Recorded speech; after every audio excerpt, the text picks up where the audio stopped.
Hi, I'm Derek Morrison, and welcome to another episode of Bring Your Own. For our second annual Christmas episode, we want to do another Secret Santa edition of the BYO podcast. Joining us at Sager Wilde on Hackney Road, we've got a fantastic group of guests who've brought bottles from their own cellars wrapped for their Secret Santas around the table. Joining us today, we've got Rupert Taylor from Uncharted Wines, Aneley Cáceres from West Wine Kitchen, and Michael Sager from Sager Wilde here on Hackney Road. Special thanks to Michael and the team at Sager Wilde who hosted us for the filming of this episode. Follow them online at Sager and Wilde. Hi everyone, thanks for coming. We're really excited. This is our second annual Christmas-themed episode of BYO Bring Your Own, and could be more excited to have you guys with us to kick it off. So let's go around the table quickly for some introductions and tell us a bit about who you are, what you do, and what you're up to. Start with you, Rupert. I have a small wine importer called Uncharted Wines. We're a very new importer. We started November last year, and we specialise in wine on tap and Beaujolais, but we do a few other things as well. And Aneley. I'm Aneley, and I have a natural wine bar in Peckham called West. And yeah, it's all about inspiration from wines all over the world, but mainly California, and that minimal intervention and kind of expressing terroir and killing it. Awesome, yeah, love it. I think it'll be a good chance. And Michael, thanks for hosting us here at Sager Wilde as well on Hackney Road to film. Killing it too, I like it. Right? Yeah. As in, like, you know, the emotion, I'm not kidding. No, here our spot, another spot down the road, and just opened something rather big, which I'm really excited about, called Fair Bar and Canteen. That's new in more central London. But yeah, definitely love everything wine, but also recently mezcal. Oh, awesome. So, yeah. Any Pachuga? All of it. 2 Pachugas actually. Awesome, great. I love it. I think I know how today's gonna end. It's awesome. So because it's Christmas, we wanted to kind of play off the Secret Santa theme and do a little bit of blind tasting just for a bit of fun. So everybody brought a festive bottle or a bottle wrapped in some sort of festivity. For those who can't see us that are listening, I'm not dressed like a Christmas tree. I am a Christmas tree. So we'll start with the first bottle Rupert brought for Aneley. So a little blind tasting for you first, and go ahead and give a pour. Please tell me no one has ever gotten this right. Is it meant to be like this? Is it supposed to be like that? There you are. Is it natural wine? Is it unfiltered? This is so bad that you chose me and I'm like the first one to go. It's quite subtle on the nose. A little bit of peach and a little bit of white flower.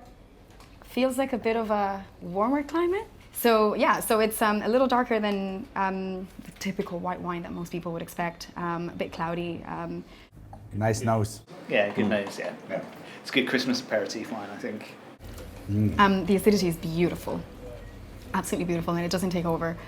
But you were like you're thinking kind of warmer climes, and to a certain extent, like that leads you, without, don't want to lead you off in another direction, that's but fine. yeah, like it's not a super cool climate, that's for sure. No, it just feels a little maybe high and warm and sunny. So, and a little bit of a like herbaceous note in the end. Yep. Something a little bit dry as well. That stays, actually, the finish is really cool as well. And I also feel like it has, I don't think it has any oxidation, but there's just something a little nutty on it, something that just, seals it. There isn't another wine from this grape variety from the place it's from. In some ways, I think it's an interesting wine because it's something that there's some stuff in it which like are descriptors of the place it's from, but this person is doing something very different. Okay, so I'm just gonna call it randomly, yeah. Mm-hmm. So I'm gonna go with, it's because I'm thinking it's maybe like a pretty cool old world, but I'm gonna go with new world.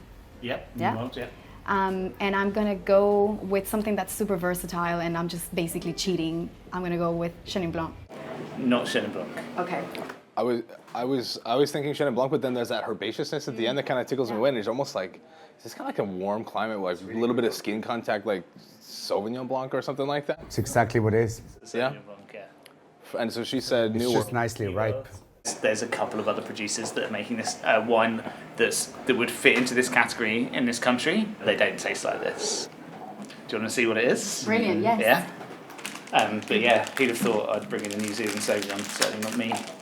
But there's something that makes me think of Shida in these wines as well, like the cloudy, and so it's the Hermit Ram, skin fermented Sauvignon. So it spends 6 weeks of skin maceration, but really gently, which is why, you know, it's almost like I always think of this as like more like a white wine than an orange wine. And then he makes his red wines like the same, you know, like very gently, lots of whole bunch stuff with the reds. This is destemmed in 17, but like working the same idea that it's just gently keeping it all going. So this guy called Theo Coles is the winemaker, and he just works with his main job is working in central Otago for a really serious domain, and then making music called Calic. Yeah. And then this is his own project, and it's all limestone soils.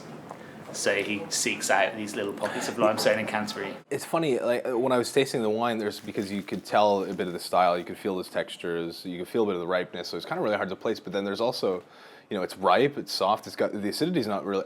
It's accentuated by that limestone soil. You can feel that kind of brininess, and it was almost like, oh, there's a little bit of like muscadet soil kind of qualities and this kind of tension in the back. Not leading me there, but there's a lot of things happening in this wine. It's got a bit of funk. It's still it's still super clean. I like everything about it. When you say gentle, it's really kind of subtle. All the different textures and points of it. It's cool wine. It's fun, really, and it's just totally drinkable. How do you feel about being given a New Zealand Sauvignon? I mean, it's so cool. It's the kind of stuff that you give to people that's a massive surprise when they tell you they don't like something from a specific place in the world, right? It's exactly how we should be experimenting with wine. No, it's gorgeous. It's mind-blowing actually. It's so drinkable. It's so pretty actually. It's beautiful. It's so pretty. There's so much going on with it. No, I'll order a case. Excellent. That's right, first order.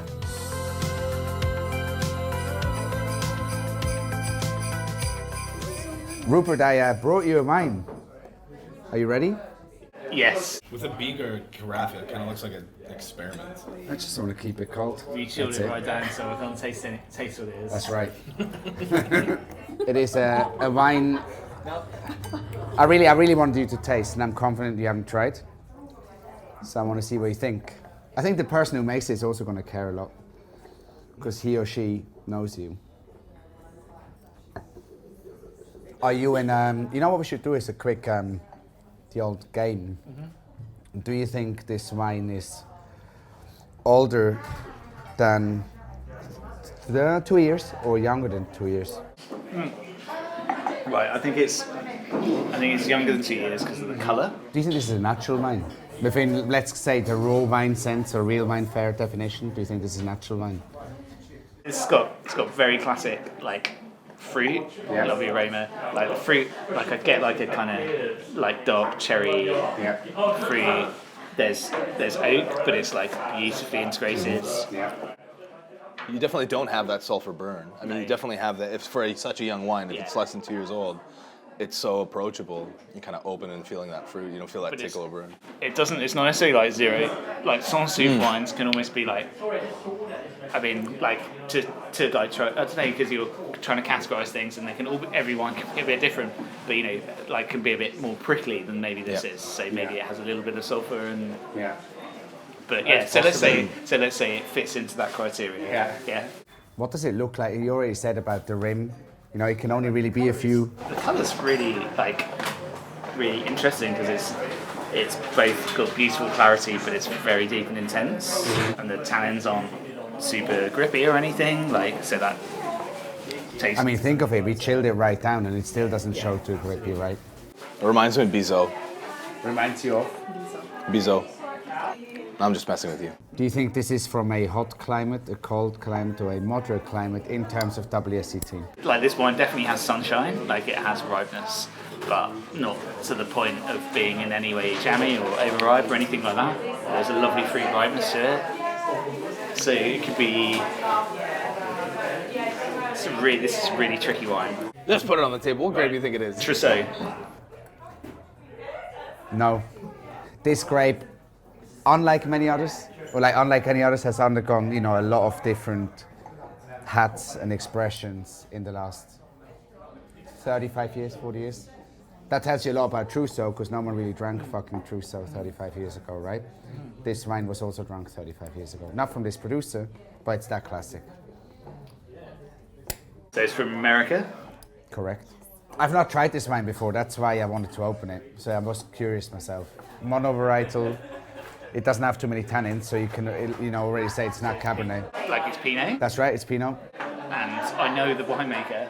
Yeah. Like I don't know many winemakers from California, but it's someone you know very well.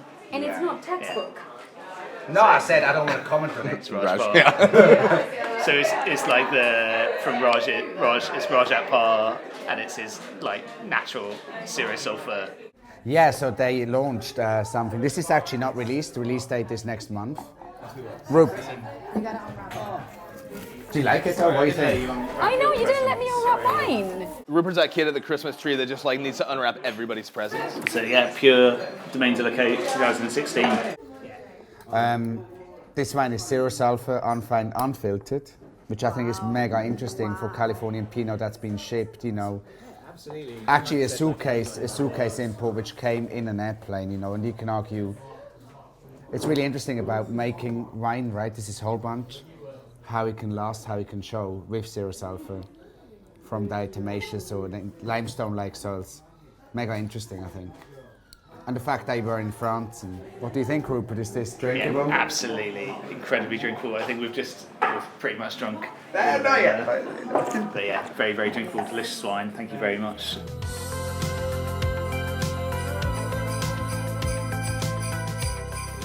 And then give me the cork. Yeah, keep going. Thank you very much. Thank you very much. You got it. All right. Am I allowed to look yet? Yeah, you can. Of course you can. I'll look pensive. Merry Christmas. Feliz Navidad. Thank you very much. This is for you. I won't look as It's okay. You don't. See, this is the problem. You see a wax top. Damn it. Exactly. You didn't see the wax top. Yeah, of course he did. Oh wow. Okay. I'm glad you're already saying that. Honestly, with blind tasting, I get a lot of anxiety with blind tasting. And I always jump into my first thing because I overthink it and talk myself out of things. Yeah, I totally get that. Fortunately, I've never met Aneley before tonight, so I can't play the whole kind of mind game thing. Although she did say something about killing it with natural wine, wax top. Did I really open my game that much? Yeah. I don't know. Is it like Columella from Ebensaudi? Something like that. So the first thing you do is like you give your first impression shout, and then just go live your life. It's kind of like when you walk into a casino, and you go hoping to leave with money, but you know you're gonna lose all your money, right? So I took it blind tasting the same way. I'm like, this is gonna be fun. I'm gonna have a fun time, and I'm gonna enjoy it every step of the way, and probably leave with nothing. And it's also like Vegas. If you go to the casino, you're gonna leave drunk. So. One thing I would say is like if you drink the whole bottle of this, you might be drunk. Yeah, this is definitely coming up. To be honest, now I can't get that out of my head. It definitely has kind of like. Come on, you got it. It's not like hot climate. It's definitely got these kind of Syrah-like qualities, but not in like a Barossa or like really like over the top way. It's not like Santa Rita Hills from a bigger producer. I'm feeling. It has good acidity. It's got enough kind of spice and fruit on the mid palate. It's got a bit of oak, but not like crazy. It's light for a big wine, if that makes any sense. It's balanced. It's got some refreshness. It's got like a bit of acidity, but it's still like. You're saying everything the producer would like to hear. Yes, I was going to say exactly. I was going to say exactly that. They would love to know that is what that you get in a blind taste. Yeah, exactly. So you're doing so well.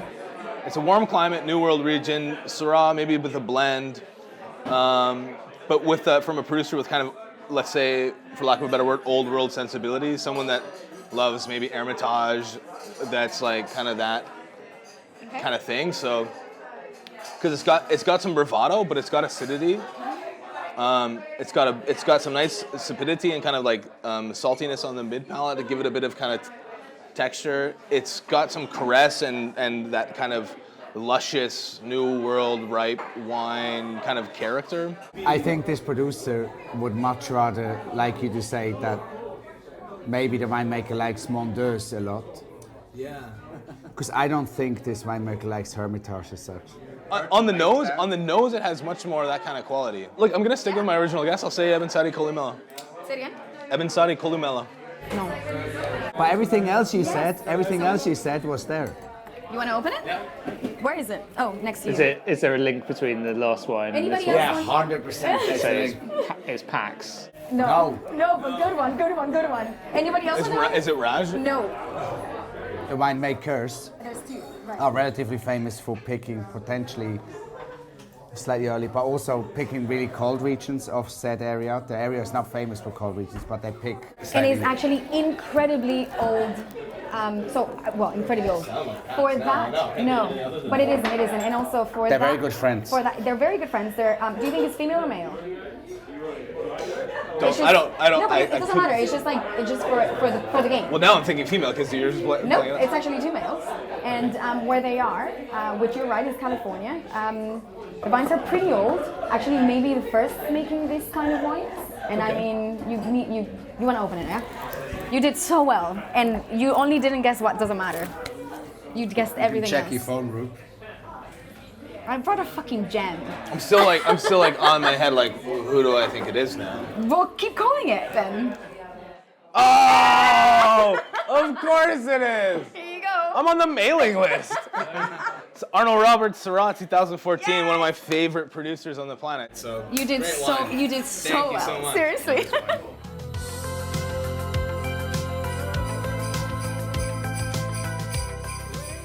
What did he bring for me, Derek? Great presents come in humble packages. Look away for the cork. Don't look at the cork.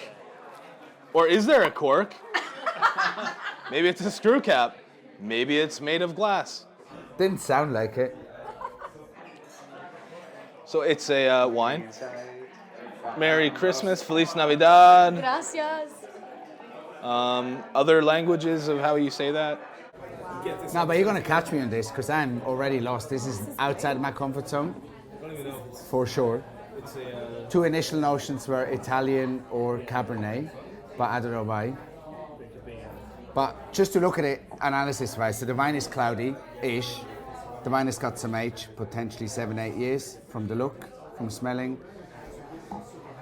The wine has got a relatively dull appearance. Smells not dull at all. Kind of like your host. It has. It's actually rather opaque. There's not much see-through, so we can eliminate some stuff right away. The hue of the very color, the garnet that I'm seeing, there's no ruby left in this wine. The garnet could mean it's, a very certain Northern Italian varietal, which I'm refraining of saying yet until we taste it. The wine has got some oak. It's really clever, nice oak. It's not fancy oak. It's sort of bigger, old oak. And that's all I'm seeing and smelling so far. It's got this herbaceousness. I know exactly why it's pulling you where it's pulling you. No, but the herbaceousness is the other part. So I said two things, right? But the other one was like it could be a Cabernet based. That's also judging from the bottle shape, which is horrible because I shouldn't see the bottle shape. I'm not sure you can tell the bottle shape from it. You can't tell the bottle shape. Let me tell you, there's several different layers of wrapping.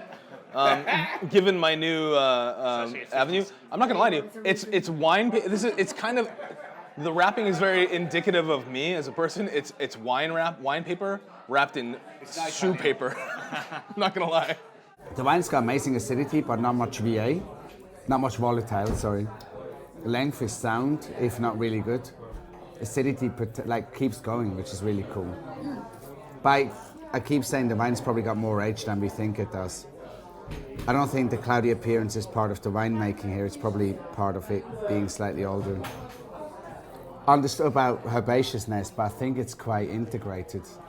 So it probably being part of the Cabernet family, whatever the winemaker has done, it's probably picked out really good ripeness. Would you say this is classic? I think that there's this kind of push-pull that you're feeling about the wine being kind of classic but not classic. Like kind of a renegade. Is it a renegade because it's a homage to a classic, or is it a classic that's an homage to being anti-classic? Like what's that reasoning? I mean, do you know what I mean? I think like what you're touching on there is totally true. I can tell you that the winemaker, and you can take this either way based on that, is not from the region where he makes the wines. fair enough. So that could be an international, like a classic winemaker in a neo-classic region, or an outsider in a classic region. But I think it's really interesting that you decided kind of what you did, because I think it touches on something point, which is not helpful for helping you guess the wine. Not native to the region, the winemaker. Yeah. He or she. He. No, I actually believe this is classic. Maybe not. It has something. There's another really a wine that I love, but it's slightly dumbed down on the thing. No, the nose. You could tell he probably had vibrancy, but it's kind of something numbs it down on the nose. But then the palate shows even more intensity than the nose, which is this slight off thing in development, meaning there is development. The wine is not youthful. You know, when you get into that off-kilter balance of the palate being more expressive than the nose, something's going on. It's like there's got BFH on it. But And there's something that's going to give you some sort of meatiness, and then it stops right there, and it just almost like a rotundness that then doesn't happen. You think it's a warm climate or a warm vintage, or a cold climate or a cold vintage? the fact that the acidity looks the way it does, and probably they might have acidified, I don't know, but it looks like amazing acidity. Just keeps going, more than the fruit, more. The alcohol actually stays as long as the acidity, meaning potentially warm vintage classical region. I'd say that's correct. It's just the fruit has got this crazy over-ripeness to it, which is not really maybe due because of age, but it's got not stewed, sorry, a slight dried fruit element to it. Like it's going into prunes. It's definitely very tertiary on the kind of fruit profile. Yeah. So this is, to give you context, Which is also wine I not often drink recently. You know, like recently it's been crunchy.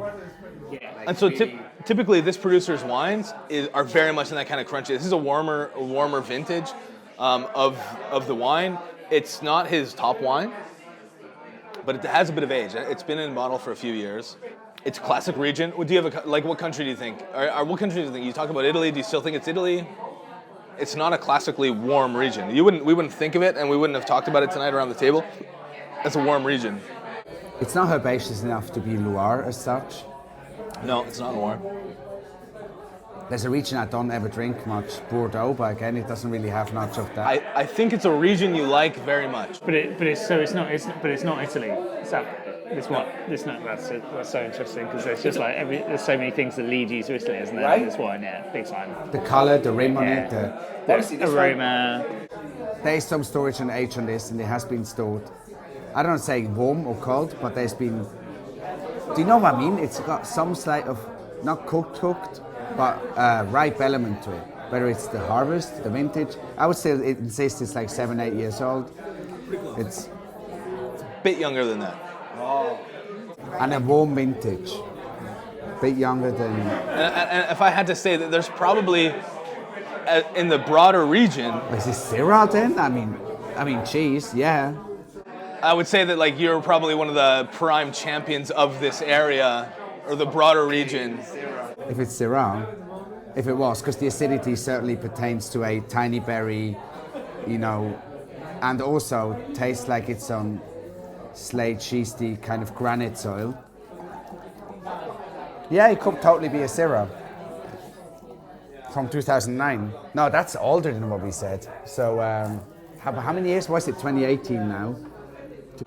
You said 7 or 8, and I said it's not quite that old. Exactly, so it's younger. So if you're thinking 9, 11, I honestly think Norton Rhone at this point, but it could be anywhere else. Norton Rhone, because of the way it feels on the palate and nothing else. I don't want to say, but that ripeness is because of the vintage that you're feeling that a bit more, that fullness. Because the textures are really will tell you where it is. As you kind of, I think you figured it out. It's the only region it can be. It's definitely not Bordeaux or nor Loire, nor Savoie, nor Greece. Sorry, no Jura, nor Southern Rhone. Like we need to decant this wine, like it's coming out, like it's coming in the glass, yeah. And it was probably crunchy at some point, meaning it's probably a whole bunch ferment thing. The guy doesn't use, or she, so he said he doesn't use new oak, potentially, or maybe in some used. Oh, you know, it could be. It could be in Hermitage. It could be Faury. Those wines taste similar. a good producer. I mean, it's got a nice length. The wine is not cheap. How many producers would you name from Northern Rhone that like aren't from France? Okay, I know one person who makes wine, and I can think of one. Should we blind the winemaker? Blind the winemaker, that's what it It's a winemaker from Australia. No. Okay, that's my one. That was my one. But this isn't like his because his are more like pronounced spice. Is he European? Is he what? Yes. European. And it's not under a Calic, yeah? Nope. So he's from the Baltics. Sorry. Meaning Estonian, Latvian, or Lithuanian. Yeah, I think so. I think so. Would you like to open your Christmas present and we can... Appellation. Oh, now we're feeling a bottle. There we go. Doesn't look like a Bordeaux bottle anymore. I told you, it's the wine wrapping paper wrapped in. Yeah, because it cigar looks like wrapping paper. Bordeaux. You see, that's the tricks. One last guess. One last guess. 2013. Which Northern Rhone appellation? Maybe we're across the river. And it could be because there's a rustic profile to it. Maybe we are in, Cornasty. Maybe we are in Cote Roti. Oh, I don't know this. Coroti! 13! I like this because I don't know it. Christophe Samaska, Chateau Montely. And I can... Oh, it's Cote Roti 2013. Cool. Yeah. The mine is Cote Roti. Wait. Christophe Samaska. No, I've not tried this before. Thank you. Cool, yeah. I figured what could I bring for the Syrah champion of other than a Syrah from a region he loves. Maybe I'm not sure if he knows the producer. So I discovered the wines from Christophe Samaska, Chateau Montely, shortly after I moved to London. My flatmate, we lived near, it was right around the corner from the importer who brings it in. We kind of would do a wine swap.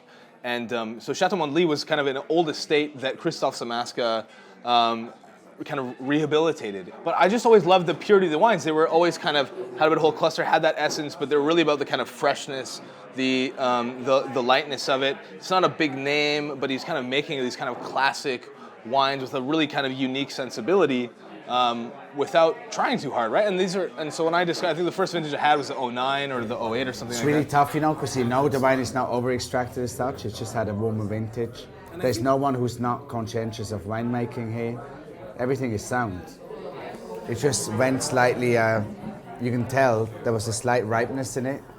And I have no reference point for this, never tried. Crazy. And I think it's kind of, it's a wine that's kind of in the fit of all the Côte d'Or that we around the table like to drink. And, this is from a warm vintage, so you can feel that, but you still feel the kind of style of the producer in terms of that they're not looking to make that wine, but that's kind of what that vintage gave. And the 14 is much more classic, much more on that kind of classic Côte d'Or peppery nose, still that slatiness, and the 12 is a little bit more kind of as you'd expect the 12s to be from Northern Rhone. The 13, you're feeling a bit of that warmth, but it's still 13%. But you can tell from the soil profile, that's what's so fucking interesting. And so many things, I love listening to you taste the wine because you caught that kind of, there's a struggle here. There's something that's classic but not classic, and I thought that was really interesting because you could feel those kinds of things. And I'm not going to say you can tell the soil somehow, but you can tell the vintage, but you can't tell the winemaking. I don't know what the guy does. Does he like whole bunchy or not? Is there any oak in it or none? It's really interesting. I think there's a little bit of both. I don't think he's necessarily prescriptive vintage to vintage. I think he kind of makes it based on what he has. And in Côte d'Or, there's either or, right? There's like two guys that still do. Rupert used to bring in one of them. There's like two guys that do one thing, and then the rest has decided to follow a certain American writer. Yeah. But the whole area has followed that area, like that style. And then this is in between.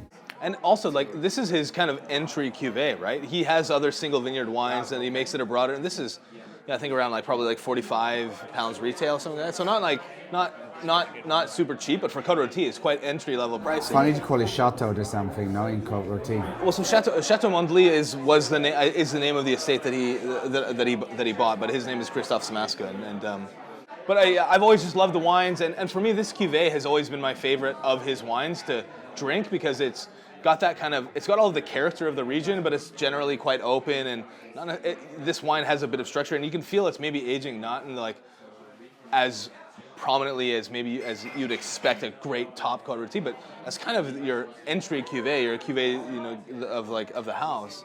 I've just always loved this wine, every vintage. It's one of my go-tos to kind of have stashed around, and I figured like this would be a good, fun wine to share that maybe you guys didn't know.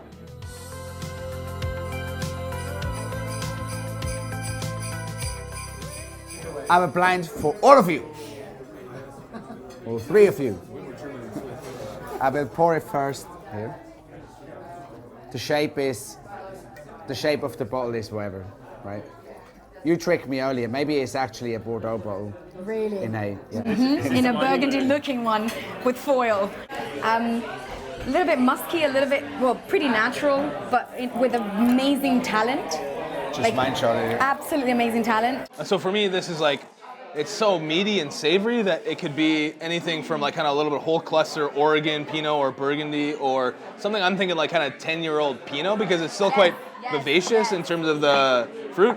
Or it could be like older Syrah, but for me, it's feeling like kind of 10-year-old whole cluster-ish. Now 10 years, but something that you said really resonated there. Because you got the whole cluster, yes, cool it is.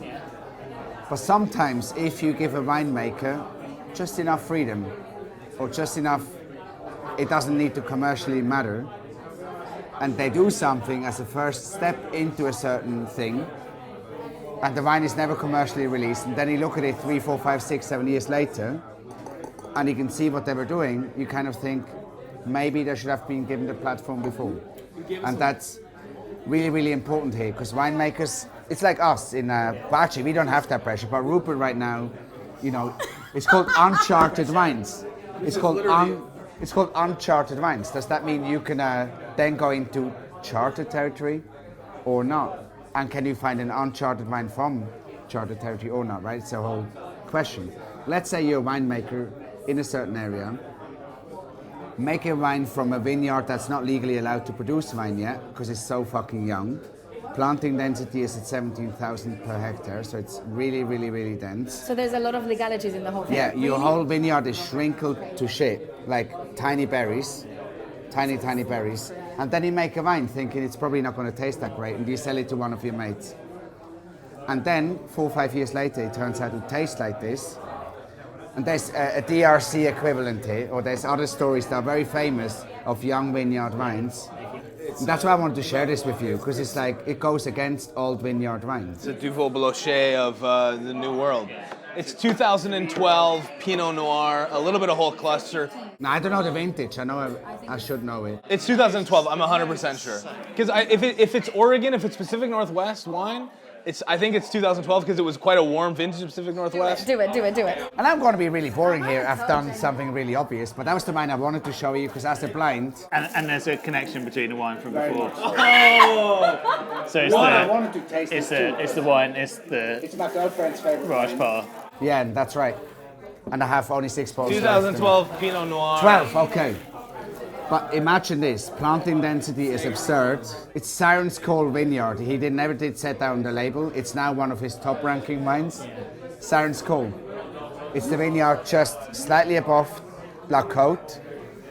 And really, really interesting, right? Because he didn't quite want to release this. And then it turns out to be like this. Like the acidity is just like so high toned, and like the wine is meaty, super interesting, and I had absolutely no idea that's what it was. I just, thought it was delicious Pinot, maybe, but Santa Rita Hills, and he does it again, right?